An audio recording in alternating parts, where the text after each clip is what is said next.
Ini pernah direncanakan oleh suami istri di masa lalu, dituliskan di dalam kitab yang sangat populer. Persoalannya, begitu ibunya mengandung, istrinya mengandung, lahir anaknya usia 2 tahun. Maaf, mereka punya rencana, anak ini insya Allah kita akan didik jadi lebih baik, keluarga kita lebih baik, anak ini akan jadi ulama. Qadarullah usia 2 tahun ayahnya meninggal. Ini kisah nyata. Ibunya ingat, saya tetap pertahankan untuk berubah jadi lebih baik, walaupun ayah tidak ada, saya single parent, saya rawat anak ini sebaik-baik. Usia 4 tahun anak ini, maaf ya, terkena penyakit buta permanen. Hijrah tidak akan sepi dengan ujian. Suami meninggal, single parent, anaknya kemudian buta permanen. Apa yang dilakukan oleh ibunya? Ibunya tetap berpedoman, Allah pasti akan berikan yang terbaik. Anak ini kemudian terus didoakan, bangkit di malam hari, perbanyak kemudian tingkatkan ibadah. Ingat ya rumus ini, orang tua yang rajin ibadah maka boleh jadi kebaikannya akan diturunkan pada anaknya. Ibunya yang berdoa, anaknya yang mendapatkan bagiannya. Matanya buta tapi diganti oleh Allah dengan ingatan yang luar biasa.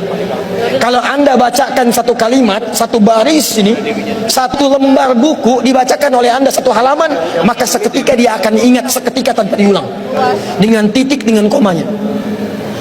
Anak ini kemudian dibawa ke sekolah Al-Quran, dimasukkan talaki ke syekh di sana. Syekh di situ kemudian membacakan pada saat itu surat Qaf, surah ke-50. Qaf dibacakan sampai akhir ayatnya. Anak ini anak yang paling kecil teman-teman, mata buta, nggak bisa ngelihat. Teman-temannya berada di atasnya usianya, ada yang 6 tahun, 7 tahun, dia 4 tahun.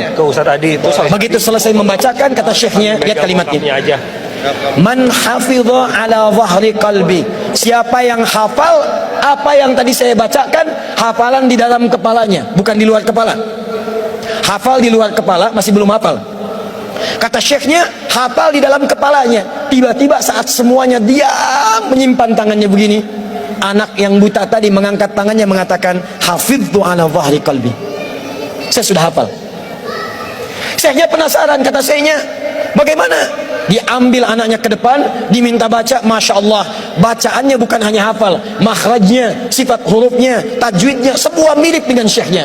Kata syekhnya, minal an tadrusul hadis, dari sejak sekarang ananda mesti belajar hadis, karena Quran itu dijamin kemudahannya, hadis yang tidak ada jaminan.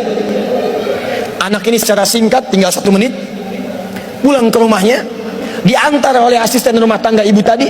Begitu nyampe di rumahnya, wajahnya gembira, mengatakan pada ibunya, Ummi, ibu, tadi saya dipuji oleh saya begini, ada kejadian begini, saya seperti ini. Kata anak ini, minal an uridul hadis, ma, sekarang saya pengen belajar hadis. Kata ibunya, ya bunayya iktafi bil Quran, anakku sayang, kamu punya keterbatasan, supaya kamu nggak capek sekarang Quran dulu, baru setelah itu hadis. Kata anaknya, lah, dia percaya pada gurunya, dia percaya pada keyakinannya, dia katakan, ma, saya pengen belajar hadis. Dia tinggalkan ibunya sambil meraba jalan begini ke kamarnya. Perhatikan baik-baik. Begitu ibunya melihat, ingat kemudian dengan suaminya, ingat tentang rencana mereka, ingat tentang mereka punya rencana masuk surga bersama-sama. Teman-teman, ibunya langsung masuk ke dalam kamar, dia bentangkan sajadahnya di mihrabnya, dia salat 2 rakaat, dia bermohon kepada Allah. Saat sujud itulah dia tumpahkan segala keinginannya. Perhatikan kalimatnya. Rahasianya ada di Quran surah ke-17 ayat 110 sampai dengan 111, paling kanan sebelah atas. Ya Allah yal basir, yalladzi ala kulli syai'in qadir, a'id basirat ibni. Saya mau akhiri. Ketika tumpah air matanya, dia katakan, ya Allah yang maha melihat, mohon kembalikan penglihatan anak saya. Yal basir, yalladzi ala kulli syai'in qadir, a'id basirat ibni. Begitu mengatakan kalimat itu, capek ketiduran. Kemudian pada saat itulah anaknya sedang mengulang surat Qaf di kamarnya. Begitu ibunya mengatakan yal basir, anaknya sampai pada ayat ke-22. Laqad kunta fi ghaflatin min hadza fakashafna 'anka ghita'aka wa basaruka al-yawma hadid. Ibunya menyebut yal basir, anaknya sampai di ayat wa basaruka al-yawma hadid. Dulu pandanganmu tertutup, sekarang kami akan buka, kamu akan melihat setelah ini dengan setajam-tajamnya. Ayat ini sebetulnya kemuliaan akhirat, tapi diturunkan mendapatkan kemuliaan dunia. Tiba-tiba setelah baca ayat ini, ibunya berdoa, bersamaan kalimatnya, tiba-tiba terbuka pandangannya. anak ini bisa melihat kembali. Saking kagetnya dia lompat, dia kejar ibunya. Ummi laqad ra'ait. Ma, saya bisa lihat lagi. Ma, saya bisa lihat lagi. Ibunya kaget kemudian terbangun. Dia peluk anaknya, dia katakan, "Nah, mungkin kamu melihat bukan dengan hatimu. Kamu melihat bukan dengan matamu. Rubbama ra'aita biqalbik, laisa bi'ainik." Mungkin bukan matamu tapi hatimu. Waktu habis. Kisah belum selesai. Tinggal 1 menit. Boleh 1 menit? Lihat sini. Kata anaknya, "Mah, saya melihat dengan mata saya. Ini mama pakai baju ini. Di sekitar kita ada benda-benda ini." Allahu Akbar. Ibunya kemudian yakin anak itu bisa melihat. Dipeluklah anaknya. Keduanya kemudian menangis. Dan ibunya sejak saat itu yakin bahwa anak ini punya kemuliaan besar di masa depan.